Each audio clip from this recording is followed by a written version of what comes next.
আরজি করে তরুণী চিকিৎসককে খুনের ঘটনা আলোড়ন ফেলে দিয়েছে গোটা রাজ্য জুড়ে। ধৃত ব্যক্তি একা খুন করেছিলেন নাকি তার সঙ্গে আরো কেউ ছিল তা নিয়ে উঠছে প্রশ্ন উঠছে খুনি বা খুনিদের মানসিকতা নিয়েও। চিকিৎসকরা বলছেন একমাত্র সাইকোপ্যাথরাই এই ধরনের নৃশংস ঘটনা ঘটিয়ে থাকেন। সাধারণত 4 থেকে 5 বছরের শিশুদের মধ্যে এই ধরনের বিকৃতি চোখে পড়ে, সেই সময়ই প্রয়োজন হয় চিকিৎসার। 4-5 বছর বয়স থেকে ADHD বলি আমরা, attention deficit hyper active disorder. এখানে বাচ্চারা খুব দুষ্টু হয়, খুব ছটফটে হয় এবং স্কুল থেকে কমপ্লেন আসতে শুরু করে, মা বাবাদের ডেকে পাঠায় এবং এটা যদি আনট্রিটেবল হয় সেখান থেকে হয় কন্ডাক্ট ডিসঅর্ডার। ADHD থেকে কন্ডাক্ট ডিসঅর্ডার, তাদের বিহেভিয়ার প্রবলেম হয়। সাইকোপ্যাথদের দেখে আদৌ কিছু বোঝা যায় না। এরা ছোট থেকেই হয় অপরাধ প্রবণ। এরা কখনো একা বা কখনো কয়েকজন মিলে অপরাধ করে।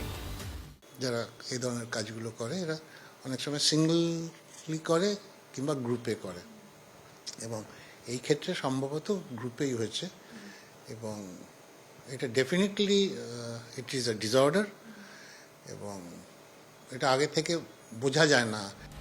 আসল দোষীদের আড়াল করা কাম্য নয়। স্বচ্ছ এবং নিরপেক্ষ তদন্তের জন্য বিচার বিভাগীয় তদন্ত হওয়া প্রয়োজন বলেই মনে করছেন চিকিৎসকরা। একটা বিচার বিভাগীয় তদন্ত হলে বিষয়টা অনেক পরিষ্কার হতো এবং স্বচ্ছতার সাথে সেই তদন্ত হতো এবং মানুষ সেটা মেনে নিত। এইখানে স্পষ্ট কথা, একাধিক ব্যক্তি জড়িত থাকা পরিষ্কার বোঝা যাচ্ছে, কিন্তু এই ব্যক্তি কারা বা কে একজনকে ধরলে কিন্তু হবে না। তরুণী চিকিৎসকের খুনের ঘটনায় একাধিক ব্যক্তি জড়িত বলেই চিকিৎসকদের ধারণা। এটার জন্য কিন্তু যাদের ওপর রেজিস্ট্যান্স তাদের কিন্তু যদি ঠিকমতো পরীক্ষা করা হয়, বিভিন্ন জায়গায় আঁচড়ের দাগ, বিভিন্ন জায়গায় তাদের ইনজুরি, সেটা কিন্তু দেখা যাবে। এই বিষয়গুলোই প্রশ্ন উঠে আসছে এবং সন্দেহের তীর একাধিক ব্যক্তির ওপর পড়ছে। সাইকোপ্যাথদের মানসিকতা বড় অদ্ভুত। এদের মধ্যে কোনো অনুতাপবোধ কাজ করে না বলছেন চিকিৎসকরা। এদের কিন্তু রিপেন্টেন্স হয় না এবং অ্যান্টি সোশ্যাল বা সাইকোপ্যাথ যারা এই ধরনের কাজ করে তাদেরও কিন্তু কোনো রিপেন্টেন্স হয় না। মানে আগে মারলো পরে রেপ করলো, না আগে রেপ করলো পরে মারলো, তাদের কিচ্ছু যায় আসে না। আরজি কর হাসপাতালে তরুণী চিকিৎসককে হঠাৎ করে খুন করা হয়েছে বলে মানতে রাজি নন চিকিৎসকরা।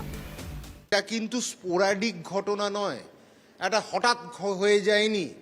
এটা মনে হচ্ছে এটা অনেক দিন ধরে পরিকল্পনা করা হয়েছে, তাকে টার্গেট করা হয়েছে, তাকে নির্দিষ্টভাবে তাকে আক্রমণ করবে এবং তাকে যন্ত্রণার মধ্যে ফেলবে।